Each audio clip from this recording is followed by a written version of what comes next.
Um, First of all, I set this about where I want it to cut. Here's my cutting fixture like this, and it sits flat on the table with a little stop here to catch the bottom of it, and I set this cutting head so it's right perfectly vertical to the bottle, sort of like so. Now, put it down here, set this down, and I'm going to turn this, and you can maybe hear the little sound of the glass cutter against the glass. Hear it? I try to keep it moving all the time till it hit itself. Then I know it's a complete cut. There. Okay, so now the next thing I'm going to do is take my candle flame. You can use any kind of flame. Candle is nice. It's not such a hot flame. And I just sit here and rotate the bottle slowly and over that little edge. Now, the important thing is not to get it so close to the fire so it makes the glass real dark. Best just keep it so you don't smudge the glass. Go around a few times.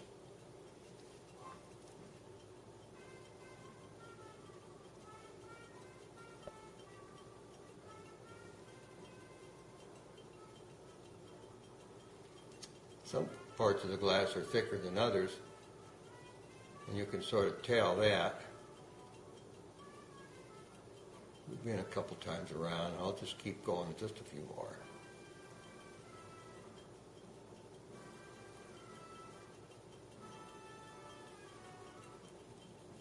There. It's about ready now, I suppose.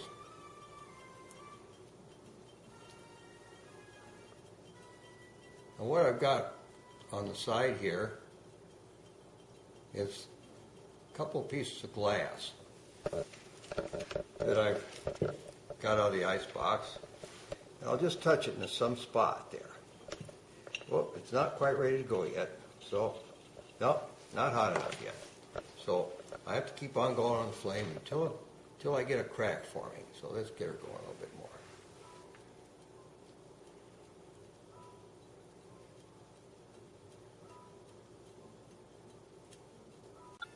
Notice one spot's a little thicker than others. You can tell by the reflection of the light.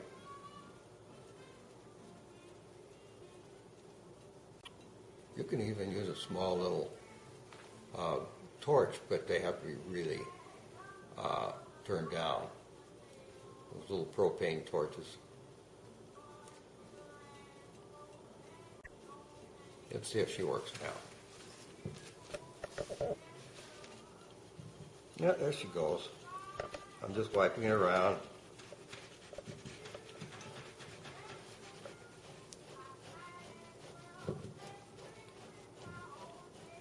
Now you notice it looks like it's cracked all the way around. You can sort of see the crack, but it's very rarely able to pull it apart. If you're forced to apart, it would come apart. But what I like to do is go back on the flame and go over, and while I'm going I push in so it doesn't fall apart on me.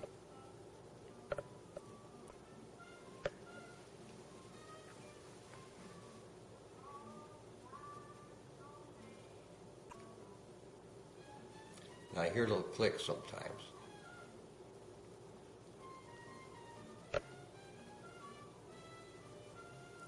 Didn't hear any yet. Well, let's see if this will.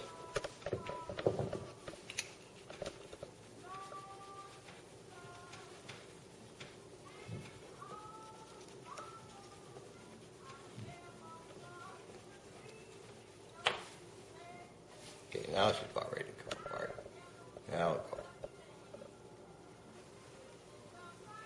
There. Hear a little click.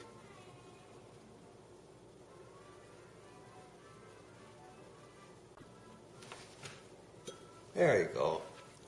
So you see, what's nice about it is very, very flat, very smooth, and the only thing that needs to maybe be touched up is the edges. They're a little bit on the sharp side. So let me show you how I sharpened it or grind the edge down a little bit. What I've got here is a piece of glass, just plain old thick piece of glass, and I've sprinkled this stuff. It's called a silicon carbide. Same kind of stuff they have on, emery cloth and sandpaper. Only it's a free thing, not stuck to it. Then I take a little bit of water. Let's see, maybe there's just pour a little water in there. How about an ice cube? That'll work. Then I take my glass and go around like so.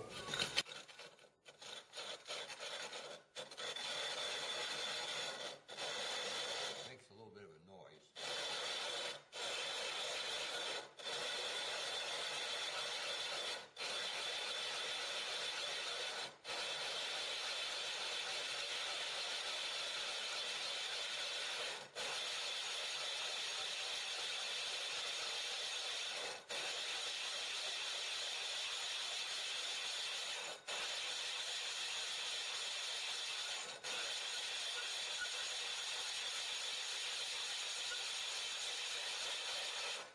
That's gotten it down a little bit. Let's see how we're doing. Yeah, you notice it's all pretty well gray in the bottom. Then the next thing I do is take a little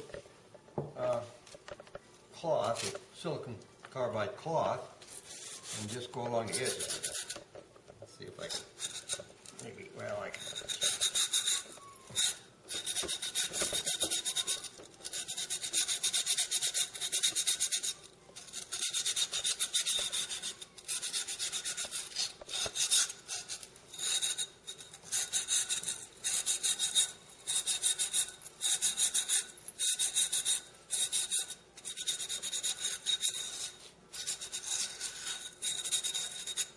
There. Now, let's wash it off and get it cleaned up. So I'll get it cleaned up, washed off. So anyway, here's how it looks. All we did was grind down the top a little bit, and makes a nice little drinking glass or whatever you want to do with it. You might ask, what do I do with the tops of these things? Well, let's see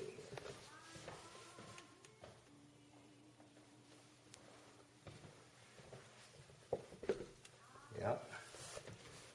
Yeah. For instance, say if somebody wanted to take the top and stick two tops together, they can make this is a kaleidoscope I made. And I put mosaics around the outside of it with a mirror assembly inside. And here's my little, it's